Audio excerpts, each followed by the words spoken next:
Hello നമസ്കാരം. ഹോല വേൾഡിൻ്റെ പുതിയൊരു informative വീഡിയോയിലേക്ക് സ്വാഗതം. ഇന്നത്തെ വീഡിയോയിൽ നമ്മൾ പറയാൻ പോകുന്നത് നഴ്സിംഗ് വിദ്യാർത്ഥികൾ BSc നഴ്സിംഗ് നാട്ടിൽ കംപ്ലീറ്റ് ചെയ്തവർ ഓസ്ട്രേലിയയിൽ രജിസ്റ്റേർഡ് നേഴ്സ് ആവാൻ ആഗ്രഹിക്കുന്നവർക്ക് വേണ്ടിയുള്ള ഒരു വെരി ഇൻഫോർമേറ്റീവ് വീഡിയോ ആണ്. ഇത് കാണാതെ പോകരുത്. നഴ്സിംഗ് കംപ്ലീറ്റ് ചെയ്ത എല്ലാവർക്കും വേണ്ടിയാണ് വീഡിയോ. നിങ്ങളുടെ ചേട്ടനോ ചേച്ചിയോ കസിനോ ഫ്രണ്ട്സോ ആരെങ്കിലും നഴ്സിംഗ് കംപ്ലീറ്റ് ചെയ്തവരുണ്ടെങ്കിൽ തീർച്ചയായും ഈ വീഡിയോ എത്തിച്ചു കൊടുക്കുക. കാരണം ഈ ഇൻഫർമേഷൻ പലരും പറയാൻ മടിക്കുന്നതാണ്. ചിലപ്പോൾ ബിസിനസ് മോട്ടീവ്സ് കൊണ്ടാവാം, എന്തുകൊണ്ടാണെന്ന് അറിയത്തില്ല. ഒരുപാട് കൺഫ്യൂഷൻസ് ഉണ്ട്. ഓസ്ട്രേലിയ വരുന്നത് ഭയങ്കര ബുദ്ധിമുട്ടാണ് എന്ന് പറയുന്നൊരു കാര്യമുണ്ട്. പക്ഷേ നിങ്ങൾ സ്മാർട്ട് ആണെങ്കിൽ ശ്രദ്ധിക്കുക. എല്ലാവർക്കും ഓസ്ട്രേലിയയിലേക്ക് വരാൻ പറ്റുമെന്ന് ഞാൻ പറയുന്നില്ല. പക്ഷേ നിങ്ങൾ സ്മാർട്ട് ആണെങ്കിൽ, പഠിക്കാൻ കഴിവുള്ളവരാണ്, ഹാർഡ് വർക്ക് ചെയ്യുന്നവരാണ്, ഫോക്കസ്ഡ് ആണ് എന്നുണ്ടെങ്കിൽ ഈ വഴി ഒന്ന് ശ്രമിച്ച് നോക്കിയിട്ട് മാത്രം നിങ്ങൾ UK-ലോ ന്യൂസിലൻഡിലോ ഒക്കെ പോയിട്ട് ഭാവിയിൽ ഓസ്ട്രേലിയ വരുന്നതിനെ പറ്റി ചിന്തിക്കാതെ ഒറ്റയടിക്ക് വരാമല്ലോ. അപ്പോൾ ആ ഒറ്റയടിക്ക് വരുന്ന ഈ പ്രോസസ്സ് എന്താണെന്ന് പറയാം. ഒന്നാമത്തെ പ്രോസസ്സ്, 12ാം ക്ലാസ് കഴിഞ്ഞിട്ടാണ് നിങ്ങൾ നഴ്സിംഗ് ആഗ്രഹിക്കുന്നതെങ്കിൽ ഓസ്ട്രേലിയ വന്ന് പഠിക്കുക എന്നുള്ളത് ഒരു ബെസ്റ്റ് ഓപ്ഷനാണ്. അത് നമ്മൾ ഒരുപാട് പേര് പഠിക്കുന്നുണ്ട്. നമുക്കറിയാം ഓസ്ട്രേലിയക്ക് വരുന്ന 35% പേരും ഹോല വേൾഡ് വഴി വരുന്നത് നഴ്സിംഗ് പഠിക്കാനാണ്. അപ്പോൾ അതൊരു വലിയ നല്ല പ്രോഗ്രാം തന്നെയാണ്. ഡയറക്റ്റ് രജിസ്ട്രേഷനിലേക്ക് ലീഡ് ചെയ്യുന്ന പ്രോഗ്രാമാണ്. ഇനി നാട്ടിൽ നിന്ന് നഴ്സിംഗ് കഴിഞ്ഞിട്ട് വീട്ടിൽ അത്യാവശ്യ സാമ്പത്തിക സ്ഥിതി ഉണ്ട്, ഓസ്ട്രേലിയയിൽ പോയി പഠിക്കാം എന്നുള്ള വീട്ടിലെ കുട്ടികളാണെങ്കിൽ, നിങ്ങൾക്ക് പഠിക്കാൻ മടിയാണെങ്കിൽ next thing option is MSc nursing Australia പഠിക്കുക എന്നുള്ളതാണ്.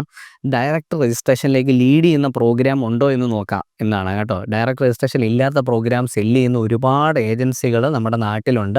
അവിടെ കോളേജ് ഉള്ളവരുൾപ്പെടെ അങ്ങനെ പറഞ്ഞ് ആൾക്കാരെ കൺഫ്യൂസ് ചെയ്യുന്നുണ്ട്. അപ്പം ഡയറക്റ്റ് രജിസ്ട്രേഷൻ ഉള്ളത് നിങ്ങൾ നോക്കുക. അത് കിട്ടുന്നില്ലെങ്കിൽ മാത്രം അതിനെപ്പറ്റി പറയുക. കൃത്യമായി കാര്യങ്ങൾ മനസ്സിലാക്കിയിട്ട് മാത്രം പറയുക. അവിടെ ചെന്നതിന് ശേഷം നമ്മളെ വിളിക്കുന്നവരുണ്ട് രജിസ്ട്രേഷനിലേക്ക് ലീഡ് ചെയ്യാൻ, ഇനി എന്ത് ചെയ്യണം.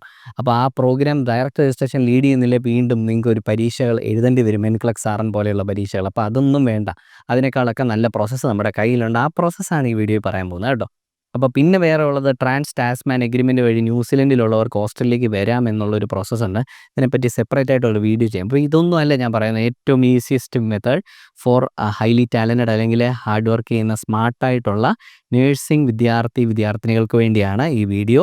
നിങ്ങളൊരു നല്ല റെപ്യൂട്ടഡ് സ്ഥാപനത്തിൽ നഴ്സിംഗ് പഠിച്ചവരാണ്, ഒരു 12ാം ക്ലാസ്സിലൊക്കെ ഒരു 10-70% മാർക്ക് മേടിച്ച് നഴ്സിംഗിന് അഡ്മിഷൻ നേടിയ കുട്ടികളൊക്കെ ആണെങ്കിൽ തീർച്ചയായും ഈ വീഡിയോ കണ്ടേ പറ്റൂ. ഇത് കാണാതെ പോകരുത്. കാരണം ഇത് പലരും പറയുന്ന ഇൻഫർമേഷൻ അല്ല. അപ്പോൾ ഇനി വലിച്ചു നീട്ടലുകളില്ലാതെ പ്രോസസ്സിലേക്ക് കിടക്കാം. ആദ്യത്തെ process portfolio creation, IQNM assessment. അപ്പോൾ ആദ്യം സെൽഫ് ചെക്ക് എന്ന് പറഞ്ഞിട്ടൊരു പ്രോസസ്സ് ഉണ്ട് കേട്ടോ. അപ്പോൾ നമുക്ക് തന്നെ ആപ്രയുടെ സൈറ്റിൽ പോയിട്ട് നമുക്കൊരു സെൽഫ് ചെക്ക് നടത്താൻ പറ്റും. അത് ഫ്രീ ഓഫ് കോസ്റ്റ് ആണ്, നമുക്ക് ചെയ്യാൻ പറ്റും. അപ്പോൾ നമ്മൾ സ്ട്രീം Aയിലാണോ സ്ട്രീം Bയിലാണോ വരുന്നതെന്നാണ് മനസ്സിലാക്കുന്നത്. 2 തരമുണ്ട്. സ്ട്രീം Aക്കാർക്ക് ഈസി ആയിട്ടുള്ളൊരു പാത്ത് വേണം. സ്ട്രീം B എന്ന് പറഞ്ഞു കഴിഞ്ഞാൽ മൊത്തം കുറച്ചുകൂടെ വാലിഡേഷൻ ആവശ്യമാണ് ഓസ്ട്രേലിയൻ സർക്കാരിന് അല്ലെങ്കിൽ ആപ്ര ബോഡിക്ക്. രജിസ്റ്റേർഡ് നേഴ്സായിട്ട് ഇവരെ രജിസ്റ്റേർഡ് നേഴ്സ് ആക്കണോ എന്ന് തീരുമാനിക്കണം. അപ്പം ഇന്ത്യയിലെ അൺഫോർച്ചുനേറ്റ്ലി സ്ട്രീം B കാറ്റഗറിയിലാണ് വരുന്നത്. അപ്പോൾ ഇന്ത്യയിലെ ഡിഗ്രി സ്ട്രീം B കാറ്റഗറിയിലാണ് വരുന്നത്. അപ്പോൾ അതിന് നമുക്ക് കുറച്ചധികം സ്റ്റെപ്സ് ചെയ്യാനുണ്ട്. ഒന്ന്, ഈ IQNM അസസ്മെൻ്റ് ഉണ്ട്. ആദ്യം നമ്മുടെ ഡിഗ്രി സർട്ടിഫിക്കറ്റ്സ് ഒക്കെ അപ്ലോഡ് ചെയ്ത് പോർട്ട്ഫോളിയോ ക്രിയേഷൻ ഉണ്ട്. $410 ഓസ്ട്രേലിയൻ ഡോളറാണ് ഇതിൻ്റെ ഫീസ്. അപ്പോൾ ഇതിന് ശേഷം നമ്മൾ രണ്ടാമത് ചെയ്യുന്ന MCQ exam, multiple choice question exam, NCLEX RN Australia version ഉണ്ട്. അപ്പോൾ അത് എഴുതുക എന്നുള്ളതാണ്. അതിന് വരുന്ന ഫീസ് $250 ഓസ്ട്രേലിയൻ ഡോളറാണ്. അപ്പോൾ ഈ എക്സാം ബുക്ക് ചെയ്ത് പഠിക്കുമ്പോൾ ഓർക്കുക, നമുക്കൊരു 3 മാസത്തെ പ്രിപ്പറേഷൻ എങ്കിലും ആവശ്യമാണ്. ഹാർഡ് വർക്ക് ചെയ്യണം, ഫോക്കസ്ഡ് ആവണം. ജോലിയോട് കൂടെ ഇത് പഠിക്കുന്നത് അല്പം ബുദ്ധിമുട്ടായിരിക്കും. അപ്പോൾ സാധാരണ ഒരു 70% മാർക്കൊക്കെ എടുക്കുന്ന ഒരു നഴ്സിംഗ് വിദ്യാർത്ഥിനിക്ക് 3 മാസം പഠിച്ചു കഴിഞ്ഞ് ഉടനെ ഡെഡിക്കേറ്റഡ് ആയിട്ട് നിങ്ങൾ ആ രജിസ്ട്രേഷൻ ഒക്കെ കിട്ടുന്ന സമയമുണ്ടല്ലോ, സർട്ടിഫിക്കറ്റും റിസൾട്ട്സും ഒക്കെ കിട്ടുന്ന സമയത്ത് നിങ്ങളൊന്ന് ഡെഡിക്കേറ്റ് ചെയ്ത് പഠിച്ചു കഴിഞ്ഞാൽ അതാണ് ഏറ്റവും best time to crack this exam. അതത്ര പാടൊന്നുമല്ല. നിങ്ങളൊന്ന് ഹാർഡ് വർക്ക് ചെയ്ത് ഒന്ന് പഠിച്ചാൽ മതി. ഡെയിലി 1 hour ക്ലാസ്സേ എല്ലാവരും തരുന്നുള്ളൂ. അപ്പം ഇതിന് ഫീസ് വരുന്നത്, കോച്ചിങ്ങിൻ്റെ ഫീസ് വരുന്നത് 25,000 മുതൽ 65,000 രൂപ വരെയാണ് പലയിടത്തും ഫീസ് വരുന്നത്. റെക്കോർഡഡ് വീഡിയോസാണ് കൂടുതൽ സ്ഥലങ്ങളിലും തരുന്നത്. അതിനുശേഷം ക്വസ്റ്റ്യൻ ആൻസർ റൗണ്ടിലൂടെ നിങ്ങൾക്ക് സംശയങ്ങൾ ക്ലാരിഫൈ ചെയ്യുക എന്നുള്ളൊരു സിസ്റ്റമാണ്. അപ്പോൾ ഓസ്ട്രേലിയയിൽ നിന്നുള്ള ട്രെയിനേഴ്സ് തന്നെ വേണമെന്നുണ്ടെങ്കിൽ $65,000 കിട്ടും. അപ്പോൾ അവരും റെക്കോർഡഡ് വീഡിയോസാണ് ഫോളോ ചെയ്യുന്നതെങ്കിലും ടുവേർഡ്സ് ദി എൻഡ് നിങ്ങൾക്ക് ക്വസ്റ്റ്യൻ ആൻസർ ചോദിക്കാം. അപ്പം ഈ ഓസ്ട്രേലിയൻ സ്ലാങ്ങിൽ തന്നെയുള്ള നിങ്ങൾക്ക് ലിസണിങ് ഒക്കെ കേട്ട് നിങ്ങൾക്ക് ഇംഗ്ലീഷും കുറച്ച് ഇമ്പ്രൂവ് ചെയ്യാം. പക്ഷേ ഇതിനൊന്നും ആവശ്യമില്ല. മലയാളത്തിൽ തന്നെ ക്ലാസ് കൊടുക്കുന്നവരുണ്ട്. അത് കൊടുത്തിട്ടും, കാരണം ഇത് ഇംഗ്ലീഷ് ടെസ്റ്റ് അല്ലല്ലോ, ഇത് നമ്മുടെ അറിവ് ചെക്ക് ചെയ്യുന്നൊരു പരീക്ഷയാണ് അല്ലേ. അപ്പോൾ അതിന് മൾട്ടിപ്പിൾ ചോയ്സ് ക്വസ്റ്റ്യൻ മലയാളത്തിൽ തന്നെ പഠിപ്പിക്കുന്നത് ചിലപ്പോൾ എൻഗേജിങ് ആയിരിക്കും. അപ്പോൾ നിങ്ങൾ ഫീസും ഓരോരുത്തർക്കും ഒരു ഫ്രീ ഓറിയൻറ്റേഷൻ ക്ലാസ് ഒക്കെ പലരും പ്രൊവൈഡ് ചെയ്യുന്നുണ്ട്. അപ്പോൾ ആ ഓറിയൻറ്റേഷൻ ക്ലാസ് ഒന്ന് അറ്റൻഡ് ചെയ്തതിന് ശേഷം തീരുമാനിക്കുക 25,000 വേണോ, 65,000 വേണോ, 50,000 വേണോ. ഇപ്പോൾ യൂട്യൂബിൽ ചാനലുള്ളവർ വരെ ഉണ്ട് ഇതിനകത്ത് എൻക്ലക്സ് സാറിൻ്റെ കോച്ചിങ് ഒക്കെ തരും. നിങ്ങൾ നന്നായിട്ട് സെർച്ച് ചെയ്തിട്ട് ഈ കോച്ചിങ് ഏതാണെന്ന് നോക്കുക. ഇനി കോച്ചിങ് ഏതായാലും ഹാർഡ് വർക്ക് ചെയ്താൽ മതി, കിട്ടും റിസൾട്ട് എന്നുള്ളത് നമുക്കറിയാം. നമുക്ക് ഏകദേശം 10-12 സ്റ്റുഡൻസാണ് എൻക്ലക്സ് സാറിന് കോച്ചിങ് എടുക്കുകയും അതിനുശേഷം ഈ പരീക്ഷ പാസ്സാവുകയും ചെയ്തു. ഫസ്റ്റ് അറ്റംപ്റ്റിൽ തന്നെ പാസ്സായ ഒത്തിരി പേരുണ്ട്. അപ്പോൾ നമ്മുടെ ഒരു എക്സ്പീരിയൻസ് വെച്ച് പറയുകയാണ്, ഒരു 70% മാർക്കുള്ളവരും ഹാർഡ് വർക്ക് ചെയ്യുക കേട്ടോ. വെറുതെ എളുപ്പമല്ല ഈ പരീക്ഷ. 3 മാസം ഉറക്കമില്ലാതെ ഉറക്കിക്കോ, പക്ഷേ ബാക്കി അധികം പരിപാടികളൊന്നുമില്ല, സിനിമയും ഒക്കെ വേണ്ടെന്ന് വെച്ച് നന്നായിട്ടൊന്ന് ഹാർഡ് വർക്ക് ചെയ്ത് കഴിഞ്ഞാൽ ഉറപ്പായിട്ടും ക്ലിയർ ചെയ്യാൻ പറ്റുന്ന ഒരു എക്സാം. ഇത് ഭയങ്കര പാടല്ല എന്നുള്ളത് പറയാൻ വേണ്ടിയാണ് ഈ വീഡിയോ വരുന്നത് കേട്ടോ. കാരണം വളരെ കൺഫ്യൂസിങ് ആണ്. പലരും ഏജൻസികളൊക്കെ പറയാം നിങ്ങൾ OET എക്സാം പഠിച്ചിട്ട് അതുവഴി UK പോയിട്ട് അങ്ങനെ വരാം, അല്ലെങ്കിൽ ന്യൂസിലൻഡിൽ പോയിട്ട് അങ്ങനെ വരാം. അല്ലെങ്കിൽ ചിലപ്പോൾ വേറൊരു പ്രോഗ്രാം തന്നെ സെല്ല് ചെയ്ത് കളയും. അപ്പോൾ അതൊന്നും വേണ്ട. ഈ ഒരു കാര്യം ആദ്യമേ ട്രൈ ചെയ്യുക എന്നുള്ളതാണ് ഈ വീഡിയോയുടെ ഏറ്റവും വലിയ മെസ്സേജ്. ഇനി രണ്ടാമത്തെ കാര്യം OSCE എക്സാം. അപ്പോൾ നമ്മൾ ആദ്യം പറഞ്ഞ ഈ എൻക്ലക്സ് ആർ പാസ്സായി കഴിഞ്ഞാൽ ഈ എൻക്ലക്സ് ആറിന് എക്സാം ബുക്ക് ചെയ്യാൻ പറ്റുന്നത് ബാംഗ്ലൂരുണ്ട് ടെസ്റ്റ് സെൻറ്റർ, ചെന്നൈയിലുണ്ട് ടെസ്റ്റ് സെൻറ്റർ, ഹൈദരാബാദിലുണ്ട്. ബാംഗ്ലൂരായിരിക്കും നമുക്ക് ഏറ്റവും കൺവീനിയൻറ്റ്. അപ്പോൾ അത് നിങ്ങൾക്ക് ഇഷ്ടമുള്ള ടെസ്റ്റ് സെൻറ്റർ എടുക്കുക, പരീക്ഷ കൊടുക്കുക, ക്ലിയർ ചെയ്യുക. ഏകദേശം 1-2 ആഴ്ചക്കകത്ത് അതിൻ്റെ റിസൾട്ട് വരുന്നുണ്ട് കേട്ടോ. അപ്പോൾ അത് വന്നു കഴിഞ്ഞാൽ ഉടനെ നിങ്ങൾ നെക്സ്റ്റ് ചെയ്യാവുന്ന കാര്യം വേണം PTയുടെ കോച്ചിങ് എടുക്കുക, ഇംഗ്ലീഷ് ടെസ്റ്റിൻ്റെ കോച്ചിങ് എടുക്കുക എന്നുള്ളതാണ്. പക്ഷേ നോർമലി പറയുമ്പോൾ second step OSCE exam clear ചെയ്യുക എന്നുള്ളതാണ്. അപ്പോൾ സെക്കൻഡ് സ്റ്റെപ്പ് നിങ്ങൾ ഓസ്ട്രേലിയ വന്ന് എഴുതുന്ന ഒരു പരീക്ഷയാണ് OSCE എക്സാം. അഡിലെയ്ഡിൽ മാത്രമേ ഇപ്പോൾ ടെസ്റ്റ് സെൻറ്റർ അവൈലബിൾ ആയിട്ടുള്ളൂ. മെൽബണിലും ഉടനെ ഓപ്പൺ ആവും. അപ്പോൾ അതിൻ്റെയും സ്ലോട്ട്സ് അവൈലബിൾ ആവും. അപ്പോൾ അവിടെയും മെൽബണിലോ അഡിലെയ്ഡിലോ പോയി ഈ പരീക്ഷ എഴുതി പാസ്സാവുക എന്നുള്ളതാണ്. OSCE എക്സാമിന് ഫീസ് അല്പം കൂടുതലാണ്, $4,000 പക്ഷേ ഈ ഓസ്ട്രേലിയയുടെ ഈ പ്രോസസ്സിനകത്ത് ശരിക്കും ഡിറ്റർമൈനിങ് ഫാക്ടർ എൻക്ലക്സ് ആറിന് കഴിഞ്ഞ 70% വർക്ക് ഡൺ ആണ്.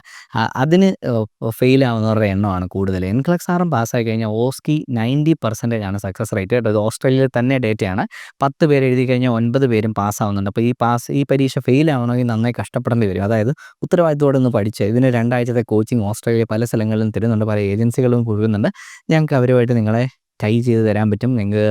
നിങ്ങളെ അവിടേക്ക് റെഫർ ചെയ്ത് നല്ല കോച്ചിങ് തരാൻ പറ്റും. ഞങ്ങൾക്ക് 100% ഉറപ്പാണ് എൻക്ലക്സ് ആറും പഠിച്ച് പാസ്സായ ഒരു കുട്ടിക്ക് OSCE പാസ്സാവാൻ ബുദ്ധിമുട്ടില്ല. ഇനി OSCE എക്സാം എന്താണെന്നൊന്ന് പറയാം. 10 മിനിറ്റിൻ്റെ 10 സ്റ്റേഷനിലായിട്ടുള്ള എക്സാമാണ്. 3 മുതൽ 3.5 മണിക്കൂറാണ് എക്സാം. അപ്പോൾ 10 സ്റ്റേഷനുകളിൽ, അതായത് ഓരോ കേസ് സ്റ്റഡികളാണ്, ഓരോ സ്ഥലത്ത് ഓരോ പേഷ്യൻ്റെ സ്റ്റേഷൻ ആയിരിക്കും. അപ്പോൾ അവിടെ പോയിട്ട് ഒരു 10 മിനിറ്റിന് എക്സാമാണ്.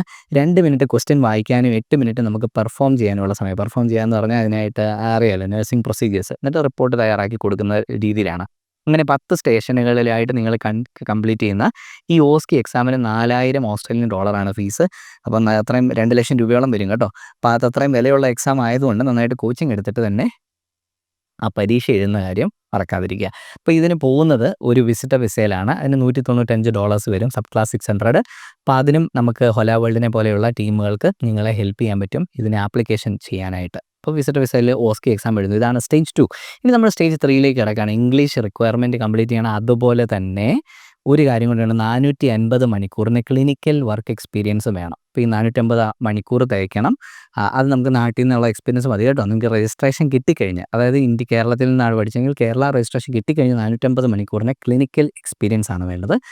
ഇതിനോടൊപ്പം PT എക്സാം എഴുതുക. PTയോ IELTSO OETയോ എഴുതിയാൽ മതി. പക്ഷേ ഇതിൽ ഏറ്റവും എളുപ്പം ഞങ്ങൾ ഓസ്ട്രേലിയ എൻഡോഴ്സ് ചെയ്യുന്നത് ഏറ്റവും കൂടുതൽ PT ആണ്. അതാണ് ഏറ്റവും എളുപ്പം. കമ്പ്യൂട്ടർ ബേസ്ഡ് ടെസ്റ്റാണ്. 65 ഔട്ട് ഓഫ് 90 4 സെക്ഷനിലും റീഡിംഗ്, റൈറ്റിംഗ്, ലിസണിംഗ്, സ്പീക്കിംഗ് ഇതിനെല്ലാം 65 ഔട്ട് ഓഫ് 90 കിട്ടുവാണെങ്കിൽ, ഓവറോൾ 65 ഔട്ട് ഓഫ് 90 കിട്ടുവാണെങ്കിൽ നിങ്ങൾ എലിജിബിൾ ആണ് കേട്ടോ.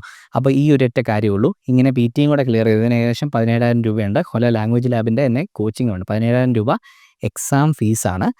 പിന്നെ ഇതിൻ്റെ കോച്ചിങ് നമ്മൾ തരുന്നതായിരിക്കും. അതിന് നമ്മളെ കോൺടാക്ട് ചെയ്യാം. അപ്പോൾ നിങ്ങൾക്ക് പ്രോസസ്സ് മനസ്സിലായി കാണും. സ്റ്റേജ് 1, 2, 3 ആയിട്ട് ഈ പ്രോസസ്സ് കംപ്ലീറ്റ് ചെയ്ത ഓസ്ട്രേലിയക്ക് ഡയറക്റ്റ് രജിസ്ട്രേഷൻ കിട്ടും. അങ്ങനെ രജിസ്ട്രേഷൻ കിട്ടിക്കഴിഞ്ഞാൽ നിങ്ങൾക്ക് PRന് അപ്ലൈ ചെയ്യാനും പറ്റും. അപ്പോൾ PTക്ക് 8 ബാൻഡ് സ്കോർ ചെയ്യുകയാണെങ്കിൽ, വിച്ച് ഈസ് 79 ഔട്ട് ഓഫ് 90, എല്ലാത്തിനും 79 ഇൻഡിവിജ്വൽ കിട്ടുകയാണെങ്കിൽ നിങ്ങൾക്ക് PR പ്രോസസ്സ് എളുപ്പമാക്കാൻ പറ്റും. ഹൊല ലാംഗ്വേജ് ലാബിലൂടെ ധാരാളം കുട്ടികൾ 8 ബാൻഡ് അച്ചീവ് ചെയ്തവരുണ്ട്. അപ്പോൾ അത് നമുക്ക് വളരെ കോൺഫിഡൻ്റ് ആണ്. ഈ 3 സ്റ്റേജുകൾ നിങ്ങൾ കംപ്ലീറ്റ് ചെയ്ത് കഴിഞ്ഞാൽ ഡയറക്റ്റ് രജിസ്ട്രേഷനും അതുവഴി PRും നേടാൻ പറ്റും. അപ്പോൾ പഠിക്കാൻ താല്പര്യമുള്ള കുട്ടികൾ, ഹാർഡ് വർക്ക് ചെയ്യാൻ താല്പര്യമുള്ള കുട്ടികൾ, പഠിക്കാൻ മടിയില്ലാത്ത കുട്ടികളൊക്കെ തീർച്ചയായും ഈ വീഡിയോ ഫോളോ ചെയ്ത് കഴിഞ്ഞാൽ നിങ്ങൾക്ക് സക്സസ് ഉണ്ട്. അല്പം കോൺഫിഡൻസ് കുറവുള്ളവരാണെങ്കിൽ MSc നഴ്സിങ്ങിനുള്ള ഓപ്ഷൻസും ഉണ്ട് എന്ന് മനസ്സിലാക്കുക. ഇനി ഇതല്ലാതെ നമുക്ക് ബ്രിഡ്ജിങ് പ്രോഗ്രാം പോലെ 1 ഇയർ പ്രോഗ്രാം ഓസ്ട്രേലിയയിലെ എഡിത്ത് കോവാൻ യൂണിവേഴ്സിറ്റി പോലെയുള്ള യൂണിവേഴ്സിറ്റികളിൽ നിന്ന് പഠിക്കാനുള്ള ഓപ്ഷനും ഉണ്ട്. ഇനി +2 കഴിഞ്ഞിട്ട് പോകുന്നവർ ഇവിടെ നഴ്സിംഗ് പഠിച്ചിട്ട് പോകാമെന്ന് ചിന്തിക്കുന്നതിന് ഞാൻ ഓൾറെഡി ഒരു വീഡിയോ ചെയ്തിട്ടുണ്ട്. അത് ഐ ബട്ടണിൽ കൊടുത്തേക്കാം. ഇന്ത്യയിലും ഓസ്ട്രേലിയയിലും നഴ്സിംഗ് പഠിക്കുന്നതിൻ്റെ വ്യത്യാസവും ഓസ്ട്രേലിയ പഠിക്കുന്നതിൻ്റെ ആനുകൂല്യങ്ങൾ നിങ്ങൾക്ക് മനസ്സിലാക്കുന്ന വീഡിയോ ഉണ്ട്. കോസ്റ്റ് കമ്പാരിസൺ ആണ്. എത്ര നേരത്തെ നിങ്ങൾ ബ്രില്യൻ്റ് ആയിട്ട് ഓസ്ട്രേലിയയിൽ എത്താൻ പറ്റും. പിന്നെ ഈ പ്രോസസ്സൊക്കെ ഇനിയും ടഫ് ആവാം അല്ലേ, ഈ രജിസ്ട്രേഷനും കാര്യങ്ങളൊക്കെ. അപ്പോൾ ഓസ്ട്രേലിയ പഠിക്കുന്നവർക്ക് തന്നെയായിരിക്കും മുൻഗണന. ഇനിയിപ്പോൾ പഠിച്ചു കഴിഞ്ഞവർക്ക്, നാട്ടിൽ പഠിച്ചു കഴിഞ്ഞവർക്ക് ഈ വീഡിയോ ആണ് നിങ്ങളുടെ എല്ലാ പ്രോബ്ലങ്ങൾക്കും ഉള്ള ഉത്തരം. അപ്പോൾ ഈ വീഡിയോ തീർച്ചയായും മറ്റുള്ളവർക്ക് ഷെയർ ചെയ്യുക. നിങ്ങൾ തന്നെ ഇത് കുഴിച്ചു മൂടാതെ ബാക്കിയുള്ളവർക്ക് കൂടെ കൊടുക്കുക. നിങ്ങളുടെ ഫ്രണ്ട്സിനൊക്കെ ഷെയർ ചെയ്യുക. ഇത് വളരെ ഇൻഫോർമേറ്റീവ് ആണ്. കാരണം ആരും ഇത് പറഞ്ഞു കൊടുക്കുന്നില്ലാത്തത് കൊണ്ടാണ് ഞാൻ ഈ വീഡിയോ ആയിട്ട് വരുന്നത്. ഒത്തിരി ആൾക്കാർ കൺഫ്യൂസ്ഡ് ആണ്. അപ്പോൾ ഈ വീഡിയോ ഇവിടെ പറഞ്ഞ് അവസാനിപ്പിക്കുന്നു. എൻക്വയറി ഫോം ഡിസ്ക്രിപ്ഷനിലുണ്ട്. അത് ഫില്ല് ചെയ്ത് കഴിഞ്ഞാൽ ഞങ്ങളുടെ ടീം ഹെൽപ്പ് ചെയ്യാൻ എപ്പോഴും ഹാപ്പി ആയിരിക്കും. This is Jeswin signing out from Hola world YouTube channel. വീണ്ടും മറ്റൊരു ഇൻഫോർമേറ്റീവ് വീഡിയോയിൽ കാണുമ്പോഴേക്കും ഗുഡ് ബൈ.